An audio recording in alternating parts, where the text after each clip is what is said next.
ቱርካን ጽዳት ሰራተኛ ሆነች። ቱርካን ሶመርን ተበቀለችው። ሙስጠፋ ሩቻን ቤት ውስጥ መኖር ጀመረ። ሶመር የቱርካንን በድጋሚ መጸነስ አወቀ። የሩቻንን የከፋ ሚስጥር ኦዛር አወቀ።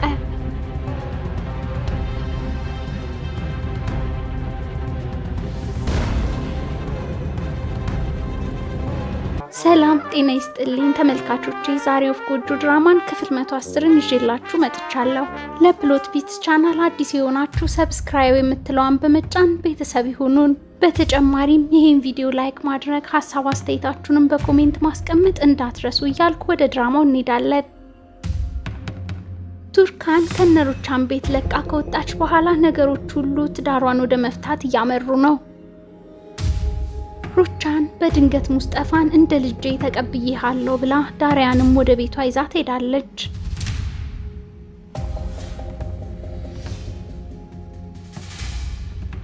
ቱርካን አዲሱን ስራዋን ለመጀመር ሬስቶራንት ውስጥ በተገኘችበት ሶመር ትዳራቸው መፍረሱን የገለጸበት ዜና የጋዜጦች የፊት ገጽ ላይ በትልቁ ተለጥፎ አየች። የሬስቶራንቱ ማናጀር በሷ አቅም ሊረዳት የሚችለው ነገር ይኖር እንደሆን ጠየቃት። እሷም እባክህ ለአንድ ለ2 ሰዓት እረፍት ፍቀድልኝ አለችው። በዚህ አጋጣሚ ሶልጁክ ሶመርን የቱርካንን የስራ ቦታ ሊያሳየው ይዞት መጣ። ሶመር ቱርካንን እንዳያት እዚህ ስትሰሪ ትንሽ እንኳን አታፍሪ?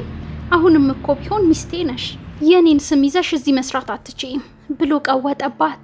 እሷም ተው እባክህ አትቀልድ በሚል ጋዜጣውን ደረቱ ላይ ለጠፈችለት። እሱም በወቅቱ ልጁ በመታመሟ በትክክል እያሰበ እንዳልነበርና እንደዛ ማለት ፈልጎ እንዳልሆነ ሊያስረዳት ሞከረ። ዞሮ ዞሮ እዚህ መስራት አትችይም እያልኩሽ ነው ብሎ አፈፍ አደረጋት። ቱርካን ራሷን ለማስለቀቅ እየሞከረች ስላንተ ከዚህ በኋላ ምንም ነገር አያገባኝም፣ አንተም ስለኔ አያገባህም ብላ እንዲለቃት እየነገረችው ታገለችው። እሱም ስሜን ይዘሽ እዚህ ወርደሽ መስራት አትችይም ቱርካን አላት። እሷም እንደዛ ከሆነ እንፋታ አለችው። ሶልጁክ ሰዎች እየተሰበሰቡ መሆኑን አይቶ ወንድሜ ሰዎች እያዩ ነው እባክህ ና በቃ ብሎ በግድ እየጎተተ አላቆ ዞር አደረገው። ከዛም ሶመርና ሶልጁክ ቱርካንን በመኪና መከታተላቸውን ቀጠሉ። ሩቻን ለዳሪያን ነስሪን ቤት ሽምግልና ተቀምጣለች። አሁን ዳሪያ አጥፍታለች፣ ይቅርታ አድርጉላት፣ ልጅነት ይዟት ነው። አሁን ግን ባደረገችው ነገር ተጸጽታለች። አቶ ሳዲቅ ወይዘሮ ነስሪን እባካችሁ ይቅር በሏት አለቻቸው። ነስሪንም ዳሪያን ቀለበቷን ከእጇ እንድታወልቅ አዘዘቻት። ዳሪያም እያንገራገረች አወለቀች። ከዛም ነስሪን ዳሪያን ወደ ክፍሏ እንድትገባ ነገረቻት። ሩቻንም ስሜታችሁና ንዴታችሁን እረዳለሁ ወይዘሮ ነስሪን፣ ግን ሙስጠፋ የኦዛር ልጅ ነው። ጉዳዩ ለኔም ቀላል አይደለም። ተረጋጉና የተሻለ የምትሉትን ውሳኔ ወስኑ። ሁለቱም ወጣት ናቸው፣ በመካከላቸው ደግሞ ፍቅር አለ እያለች ጉዳዩን ለማለሳለስ እየሞከረች ነው። ዶኑሽ ዳሪያን እኔ እኮ ያስመለጥኩሽ አይተሹ ትመለሻለሽ ትመጫለሽ ብዬ እንጂ እንዲህ ያለ ነገር እንዲፈጠር አልነበረም። ቆይ ምን እያደረግሽ ነው ዳሪያ ብላ ተቆጣቻት። ዳሪያ ግን ይቅርታ ባክሽ እህቴ፣ አሁንም የመጣሁት ወይዘሮ ሩቻን ከሙስጠፋ ጋር እንደምታጋባን ቃል ገብታልን ነው አለቻት። ሙስጠፋ ወደ ቤቱ ሲመለስ ሲቬ ላይ እንኳን ደህና መጣህ ልጄ፣ ዳሪያ ላንተ የምትመጥን ሴት አይደለችም አለችው። ሙስጠፋም እማዬ በቃሽ፣ ይሄ ነገር ስልችት ብሎኛል። አባቴ ወደ ሙሉ ጤናው ይመለስና ወይዘሮ ሩቻን ሽምግልና እንደምትልክ አረጋግጣልናለች አላት። ሲቬ ላይ ምን ሩቻን ማን ስለሆነች ነው እኔ እናት እያለው እሷ ሽምግልና የምትልከው? ይሄ መቼም አይሆንም። ከዳሪያ ጋር ያለህን ነገር ከዚህ በኋላ ታቆማለህ። ዳሪያን ትረሳታለህ ልጄ። ጋብቻ የሚባለውን ነገር እርሳው እሺ አለችው። ሙስጠፋ ግን በቃሽ እናቴ፣ እኔ ዳሪያ ትምህርቷን እስክትጨርስ ድረስ እየጠበቅኳት ስለነበረ ነው ጋብቻውን ያዘገየሁት። ግን አንቺና ቤተሰቧ ጭራሽ እልህ እንዲይዘን ያደረጋችሁን። ዳሪያ በቅርቡ ሚስቴ ትሆናለች ብሏት ጥሏት ወጣ። ቱርካን በገንዘብ እጥረት እየተሰቃየች ነው። ያላትን ወርቅ ሁሉ ስትሸጥ ሶመር ተከታትሎ ይመለከታታል። ነስሪን ሩቻንን አንድ ነገር በጣም ግራ ገብቶኛል፣ አቶ ኦዛርን ከደበደበው ሰው ጋር ያረገሽውን የስልክ ንግግር በካሜራ ተቀርጾ አይተነዋል። አንቺ ነሽ ባልሽን ያስደበደብሽው ብላ ጠየቀቻት። ሩቻንም ኧረ በፍጹም ምን እያልሽ ነው ወይዘሮ ነስሪን? ለዛ ሰው የደወልኩለት ሲቬላይን ከዚህ ይዟት እንዲሄድ ብቻ ነው። እንዴት የልጄን አባት ልጎዳው እችላለሁ? እባክሽ እንደዚህ አትበይ ብላ ተንተባተበች። ሶመር ቱርካንን እየተከታተላት ከጠበቆች ቢሮ ስትወጣ ይሄ ደግሞ ምንድነው? የጠበቆች ቢሮ ምን ታደርጊያለሽ ብሎ ጠየቃት። እሷም አንተ ሰውዬ ቆይ ለምን አትተወኝም? ከዚህ በኋላ በአንተ ስም ስለማልጠራ የፈለኩትን መሆን እችላለሁ። አሁን እዚህ ላይ ፈርም፣ ስምህን አንሳልኝና ሁሉም ነገር ያብቃ አለችው። እሱም አንቺ ይህንን ቀን በጉጉት ስትጠብቂው ነበር ማለት ነው? ምንድነው ቆይ እንደዚህ ያስቸኮለሽ? በአንድ ሌሊት ሻንጣሽን ይዘሽ ወጥተሽ ቤት ተከራየሽ። ምንድነው የሁሉ ጥድፊያ ቱርካን? ንገሪኝ እስኪ አላት። እሷም አንተ ስለ ልጅ ብቻ እንደምታስበው ሁሉ እኔም ከልጄ ጋር ደስተኛ ሆናለሁ አለችው። ሶመር ይህን ሲሰማ የመጀመሪያው ስለነበር ግራ ተጋባ። አልገባኝም፣ ምን እያልሽ ነው? የምን ልጅ ነው የምታወሪው አላት። እሷም ማታ ቴክስት ስልክልህ ግን ምንም ግድ አልነበረህም። ስለ እኔና ስለ ልጄ እንዲሁም ስለ አንተ ነው የማወራህ። ልጄን ብቻዬን ማሳደግ አይከብደኝም። አባት ባይኖረውም የሚያሳስብ ነገር የለም አለችው። እሱም ቆይ ቱርካን እርጉዝ ነሽ እንዴ ብሎ ጠየቃት። እሷም እንደማያውቅ እየሆንክ ነው። ማታ ቴክስት አድርጌልህ አልነበረም እንዴ? ልትዋሸኝ አትችልም። ስልክህን አምጣ። ቆይ ስማ፣ ይኸውልህ ስንት ጊዜ ነው ማታ ይደወልኩልህ አለችው። እሱ ግን ቱርካን አልደወልሽልኝም፣ ቴክስትም አላክሽልኝም። ስለምንድን ነው የምታወሪው ቱርካን? ቆይ በእውነት አንዴ እንደዚህ ባወራሽ ኖሮ እስካሁን ድረስ እንደማያውቅ ሆን ነበር እንዴ? ንገሪኝ እስኪ እያለ ስልኩን መፈተሽ ቀጠለ። እሷም ስልኳን አውጥታ አሳየችው። ይኸው ተመልከት፣ በእኔ ስልክ ይኸውልህ ብላ ሰጠችው። እሱም እንዴ ሚኔ ይኸውልሽ ቱርካን፣ ይኸውልሽ ኪራዝና አሟት ሆስፒታል ይዣት ሄጄ ነበር። እባክሽ ተናድጄ ስለነበር ነው እንደዛ ያልኩት። እመኚኝ ቱርካን፣ ልጃችን እየመጣ ነው። እባክሽ ሐኪም ጋር አብረን እንሂድ አላት። እሷ ግን ልጄንም ሆነ ራሴን በደንብ መንከባከብ አያቅተኝም፣ ከኔ ራቅ፣ ሁሉም ነገር አብቅቷል ብላው ታክሲ ውስጥ ገባች። እሱም ለራሱ ምንም ነገር አላበቃም፣ እከተልሻለሁ ቱርካን አለ። ሩቻን ነስሪንን እንደው አደራ የተቀረጸውን ካሴት ስታገኘው ላኪልኝ እሺ፣ አደራ ሰው እጅ እንዳይገባ ወይዘሮ ነስሪን ብላ አሳሰበቻት። ነስሪንም እሺ ካሴቶቹ በሙሉ ተበታትነዋል፣ እንዳገኘው ትልክልሻለሁ አለቻትና መልካም ቀን ተመኛኝተው ተለያዩ። ቱርካን የፍቹን ወረቀት ይዛ ወደ ቤት ስትገሰግስ ሶመር ታክሲውን እየተከተለ ሲለምናት ሰፈር ይደርሳሉ። ሲቬ ላይ እነ ሩቻን ቤት መታ እየቀወጠችው ነው። የታለች ወይዘሮ ሩቻን ብላ ተጣራች። ኦዛርም ሲቬ ላይ ምን እያደረግሽ ነው ብሎ ሊያረጋጋት ሞከረ። ሲቬ ላይ ቆይ ምን አስባችሁ ነው? ሩቻን ናት እንዴ ለእኔ ልጅ የሚያገባውን የምትመርጥለት? ትሰማኛለህ? ይኸውልህ ይሄ ጋብቻ እኔ በህይወት እያለው መቼም እንደማይሆን ንገራት። ማናት? ቆይ እሷ ማን እንደሆነች ነው የምታስበው? እያለች ስትጮህ ሩቻን የኦዛር ኮርማን ባለቤት ነኛ እያለች ገባች። ሲቬ ላይ ወይዘሮ ሩቻን ትልቅ ስህተት እየሰራሽ ነው። የሙስጠፋ እናት እኔ ነኝ። ስሚኝ፣ ልጄን እንዴት እንዳሳደግኩት ማውቀው እኔ ነኝ። ከልጄ ራቂ አለቻት። ሩቻንም አንቺ አብደሻል በቃ አለቻት። ኦዛር ሲቬ ላይ በቃሽ፣ ከዚህ ውጪ፣ የኔም ልጅ እኮ ነው። ከጎኑ ልቆም እየሞከርኩ ነው ያለሁት፣ ሌላ ነገር አላደረኩም። እባክሽ ውጪ አሁን አላት። ሲቬ ላይም ያችን ልጅ አልፈልጋትም፣ አትሰሙም እንዴ? አልፈልጋትም አለችው። ኦዛርም ሲቬ ላይ በቃሽ፣ አንዲት ቃል ሳታውጪ አሁኑኑ ከቤቴ ውጪ አላት። ሩቻንም አይላን የበሩን መውጫ አሳያት አለች። ሲቬ ላይ ዝቅ አድርጋችሁ ባትገምቱኝ ጥሩ ነበር ወይዘሮ ሩቻን ብላ ዝታ ወጣች። ኦዛር ሲቬ ላይን ተከትሏት ትሰሚኛለሽ ሲቬ ላይ ደግመሽ እዚህ ቤት እንዳትመጪ፣ ከዚህ በኋላ ሩቻንን እንድታናግሪያት እንዳትሞክሪ። ሆስፒታል ተኝቼ ለህይወቴ ስታገል እርሷ ነበረች ካጠገቤ ሆና እንድድን አይኗ እስኪቀላ ድረስ ስታለቅስና ፈጣሪዋን ስትማጸን የነበረው። አንቺ ግን ምን አደረግሽ? በዛ ሰዓት የሚያስጨንቅሽ የሙስጠፋና የዳሪያ ጉዳይ ነበረ። ከዚህ በኋላ ላይሽ አልፈልግም ብሎ አባረራት። ሶመር ቱርካን የገባችበት እየገባ ሲለምናት ብሎ ከሄደ በኋላ የምትሰራበት የሬስቶራንቱ አስተዳዳሪ በዚህ ሁኔታ ስራውን መቀጠል እንደማትችል በትህትና ይነግራታል። ቱርካን በድጋሚ እንዲያለ ነገር እንደማይፈጠር ነግራው በይቅርታ ስራዋን ትቀጥላለች። ሶመር ሚኔ ጋር ደውሎ ባደረገችው ነገር ይጮህባታል። ሚኔ ጉዷን ለመሸፈን ከሳይካትሪስቱ ጋር ፍቅር እንደጀመረች ትነግረዋለች። ስልኩ እንደተዘጋ ሳይካትሪስቱ እውነት ነው ወድጅሽ ነበር፣ ግን ቁማርተኛ ነሽ፣ ለማንም ሰው አትጠቅሚም፣ በጣም ክፉ ሰው ነሽ። የምር ፈልጊሽ የነበረ ቢሆንም አንቺ ለማንም የምትሆኝ አይነት ሰው አይደለሽም። አወዳደቅሽም አያምርም፣ ውስጥሽ ክፋት ብቻ ነው ያለው። ከዚህ በኋላ ከእንዳንቺ አይነት ሴት ጋር አንድ ሰከንድ እንኳን መቆየት አልፈልግም ብሎ ተነሳ። እሷ ግን እባክህ ይግኒን ይኸውልህ እባክህ ስማኝ አንድ እድል ብቻ ስጠኝ እያለች ስትለምነው አንቺ እድል የሚገባሽ አይነት ሰው አይደለሽም። አንቺ የስነ አእምሮ ባለሙያ ሳይሆን የአእምሮ ህመምተኞች ሐኪም ቤት ነው መግባት ያለብሽ። አደራሽን ላንቺ ባታስቢ ለልጅሽ ስትይ ሐኪም ቤት ሂጂ እሺ ብሏት ወጣ። ዳሪያ ይቅርታ አድርጉልኝ ብላ ወላጆቿን ጠየቀች። ሳዲቅም ለአንድ ወንድ ብለሽ ቤተሰብሽን እንዴት እንደዛ ትተያለሽ ልጄ? ምን አደረግንሽ? አንቺን የመታሁበት እጄ ምን አለ ያኔ ቢሰበር አላት። ዳሪያም አባዬ ይቅርታ አድርግልኝ የኔ ጥፋት ነበረ ብላ አቀፈችው።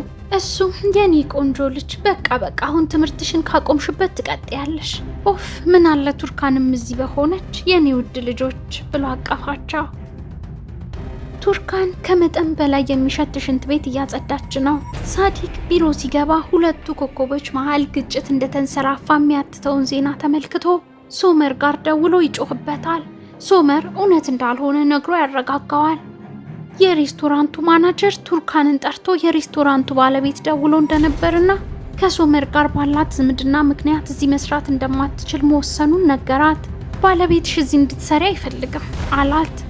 እሷም በትዳሯ ደስተኛ እንዳልሆነችና ከዚህ ብትባረርም ሌላ ቦታ መቀጠሯ እንደማይቀር ነግራው እንዲተባበራት ማናጀሩን ተማጸነችው። ማናጀሩም እሺ በቃ ባለቤቱን ዋሸዋለሁ፣ በቃ ወደ ስራ መመለስ ትችያለሽ አላት። ቱርካንም በጣም ደስ ብሏት አመሰገነችው። ሲቪ ላይ ነስሪን ቤት መታማ ባጓሮ እየፈጠረች ነው። ነገርኳችሁ ወይዘሮ ነስሪን፣ ለራሳችሁ ትንሽ እንኳን ክብር ካላችሁ ይህንን ጋብቻ አስቆሙ። ወይዘሮ ሩቻን ሽምግልና ልትልክ ነው። ዳሪያን ወደ ቤቷ የመለሰቻት የሙስጠፋ ሚስት ሆና በክብር ከቤታችሁ እንድትወጣ ፈልጋ ነው። ኦዛር ለሙስጠፋ አንድ ግዙፍ ድርጅት ሰጥቶታል። ቱርካን ቆይ ደስተኛ ናት? እስኪ መልሱልኝ። አሁን ደግሞ ተራዊ ዳሪያ ነው የሚሆነው። ከዛ ቤተሰብ ልጆቻችሁን ጠብቁ ነግሬያችኋለሁ ብላቸው ሄደች። ነስሪን ወዲያው ሩቻን ጋር ደወለችና ቆይ ምን አስበሽ ነው እስኪ ንገሪኝ ብላ ጠየቀቻት። ሩቻንም አይ እንደምታስቢው አይደለም፣ እንደዛ አይደለም ወይዘሮ ነስሪን፣ አንድ ጊዜ ልትረጋጊ ትችያለሽ። ሙስጠፋ እኮ መጥፎ ልጅ አይደለም፣ እባክሽ ተረጋግተን በደንብ እናውራ አለቻት። ነስሪን ግን በዚህ ነገር ምንም የምናወራው ጉዳይ የለም፣ ከዚህ በኋላ ተሳስተሽ እንኳን እንዳታስቢው ወይዘሮ ሩቻን ብላ ስልኩን ዘጋችባት። ሶመር ቱርካን ከስራ ስትወጣ ጠብቆ ለምኖ በግድ መኪና ውስጥ አስገብቶ ወደ ሰፈሯ ያደርሳታል። ሙስጠፋ ሲቪ ላይ እየለመነችው ከእንዳንቺ አይነት ሰው ጋር መኖር አልፈልግም ብሎ ሻንጣውን ይዞ ጥሏት ይሄዳል። ቱርካን ከሶመር መኪና ወርዳ ወደ ተከራየችው ቤት ገብታ እርሷም ስላሳለፉት ክፉ ደግ ጊዜ በትዝታ ወደ ኋላ መለስ ብለው እያንዳንዱን ያስታውሳሉ።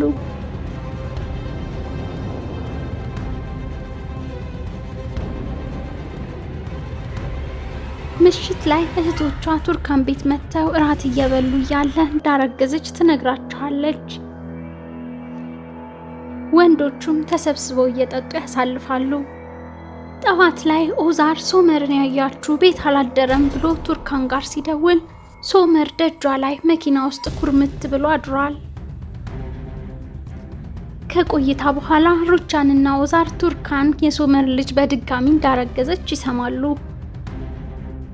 ሙስጠፋ ሲመጣ ከሙስጠፋ የእቃ ማጓጓዣ ድርጅት ጋር የስራ አጋርነት ስምምነትን ይፈራረማሉ። ሩቻን በእውነት የተለወጠች ትመስላለች። ሆስፒታል የሶመር ልመና ሰርቶ በአልትራሳውንድ ልጃቸውን ይመለከታሉ። ሶመርም ዶክተር ቱርካን ብዙ ስራ መስራት የለባትም አይደል ብሎ ዶክተርን ሲጠይቀው መጀመሪያ ውርጃ ስላጋጠማት ትንሽ ብትጠነቀቅ አይከፋም እንጂ ስራ እንኳን ትስራ፣ ከባድ ነገር ብቻ አትሸከሚ አለ። የሶመር እቅድ በአሁኑ አልተሳካም። ከአጋርነቱ ፊርማ በኋላ ሙስጠፋ በጣም አሪፍ ስለተስማማን ደስ ብሎኛል፣ ጥሩ ቤት ኢዝሚር ውስጥ እስካገኝ ድረስ ለጊዜው ሆቴል አርፋለሁ አላቸው። ኦዛርም አይ ቆይ አትቸኩል እንጂ ልጄ፣ እዚህ አካባቢ ቆንጆ ቤት እንፈልጋለን ሲለው ሩቻን የምን ሆቴል ነው ልጄ ሙስጠፋ፣ ይሄን ቤት እስኪ ተመልከተው፣ በጣም ትልቅ እኮ ነው። እዚሁ የአባት ቤት ውስጥ አንድ ክፍል ብንሰጥህስ ከኛ ጋር ለምን አትኖርም አለችው። ሙስጠፋ አላመነም ነበር። ሩቻን ግን የምሯን እንደሆነ አረጋገጠችለት። ቱርካን ወደ ስራዋ ተመልሳለች። በድንገት ሳዲቅ መጣ። ቱርካን ልጄ እዚህ ምን እየሰራሽ ነው? ደክሞሻል፣ በዛ ላይ ገርጥተሻል አላት።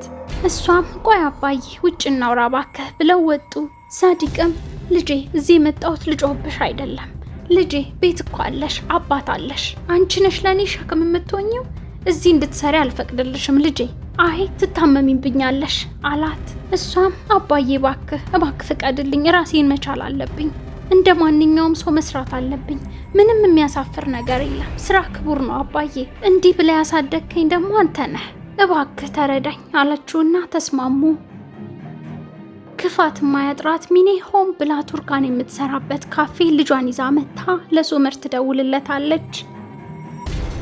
ቱርካን ልታስተናግዳት ስትመጣ እንዳላየቻት ሆና ትተውናለች። ቱርካንም በዝምታ እንደማያውቅ ሆና ትታዘዛታለች። ብዙም ሳይቆይ ሶመር መጥቶ ተንኮሏ ስለገባው እያጣደፈ ይዟት ይሄዳል። ሚኔ ሆም ብላ እጁን ለመያዝ ትሞክራለች። ሰዓታት አልፈው ቱርካን ስራዋን ጨራርሳ አመሻሽ ላይ ወደ ተከራየችበት ቤት ስትመጣ ሩቻን ነስሪንን ይዛት መጣ ጉድሽን እይ ትላታለች። ቱርካንን ወደ ቤቷ አስገብታቸው የሚታይ ምንም የቀረሽ ጉድ የለም፣ ስራዬን እቀጥላለሁ፣ ክብር ስም ምናምን የምትዩ ነገር እኔ ጋር አሁን አይሰራም፣ ለጠበቃ ብለሽ የሰጠሽኝንም ገንዘብ ይኸው ብላ መልሳላት በሰላም ትሸኛቸዋለች። ምሽት ላይ ሙስጠፋ የሩቻን ቤት ሊኖር ሻንጣውን ይዞ መጥቶ ይገባል። እናቱ ሲፌ ላይ ቤት ውስጥ ብቻዋን በድብርት እያሳለፈች ነው።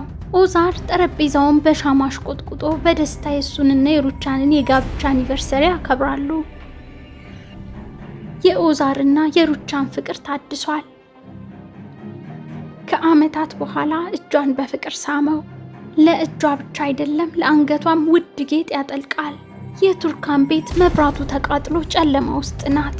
አይላ አንድ ካሴት በእጇ ይዛ አቶ ኦዛር ይቅርታ ምሽታችሁን እንዳላበላሽ፣ ይህን ካሴት ወይዘሮ ነስሪን ለወይዘሮ ሩቻን ልካላት ነው አለችው። እሱም አምጪውን ይሰጣታለሁ ክፍሏ ናት ብሎ ተቀበላት። ሩቻን አንዴ ብቻ የልጅ ልጄን ውለጅ እንጂ እንዴት እንደማደርግ እንዴት አሽቀንጥሬ እንደምጥልሽ አሳይሻለሁ እያለች ቱርካን ላይ እየዛተች ነበር። ኦዛር ካሴቱን ከፍቶ የሩቻንን ጉድ እያየ ነው። አይኖቹንም ጆሮቹንም ማመን እስኪያቅተው ድረስ ከብዶታል። ሶመር ቱርካን ቤት ሄዶ መብራቱን ሰርቶላት እንደምንም ያመሻል። ደክሞኛል ብሎ አንገቱን እንድታሽለት አድርጎ ቱርካንን ያላንቺ እኮ መኖር አልችልም፣ አንቺም ያለኔ አይሆንልሽም አላት። እሷ ግን በፍጹም አይሆንም አለችው። ሶመርም እባክሽ እሺ በይኝና ከልጃችን ጋር ወደ ቤታችን እንመለስ፣ ሁሉንም ነገር ከመጀመሪያው ልክ እንደ አዲስ እንጀምር እባክሽ እያላት ለመናት። እሷም ከመጀመሪያው በትዳሯ ባለሙሉ ተስፋ የነበረችው ያችን ምስኪኗን ቱርካን የሰርጓ ቀን የሰበርካት ቱርካንን አለችው። እሱም ቱርካን እባክሽ እንደ አዲስ እንጀምረው ብሎ ሊስማት ሲሞክር ተው ሶመር ብላ አስቆመችው። ያን ጊዜ ተጋብተን ሊሆን ይችላል፣ ግን እኔ ባልሽ አይደለሁ፣ ያገባሁሽ እናቴ ስላስገደደችኝ ነው ያላትን አስታውሳ ተጋብተን ሊሆን ይችላል፣ ግን እኔ ሚስትህ አይደለሁም፣ አንተ የልጅ አባት ብቻ እንጂ ባሌ ልትሆን አትችልም አለችው። አሁን ከዚህ ሄዳለሁ፣ መቼ እንደምመለስ አላውቅም፣ ብመጣም አንድ አልጋ ላይ አብሬሽ አልተኛም ያላትን አስታውሳ ምንም ነገር አይቀየርም፣ አብቅቷል፣ በል አሁን ከዚህ ሂድ ብላው ያኔ ሰርጓ ቀን የሙሽራ ቀሚሷን ረግጦት እንደሄደ እርሷም መሬት ላይ ወድቆ የነበረውን ካፖርት ረግጣበት ሄዳ በሩ ጋር ቆመች። ውዶቼ በዚህም የዛሬው ክፍል ተጠናቋል። ይህንን ቻናል ሰብስክራይብ፣ ቪዲዮንም ላይክ ማድረግ እንዳትረሱ። በሚቀጥለው እስክንገናኝ ድረስ ሰላም።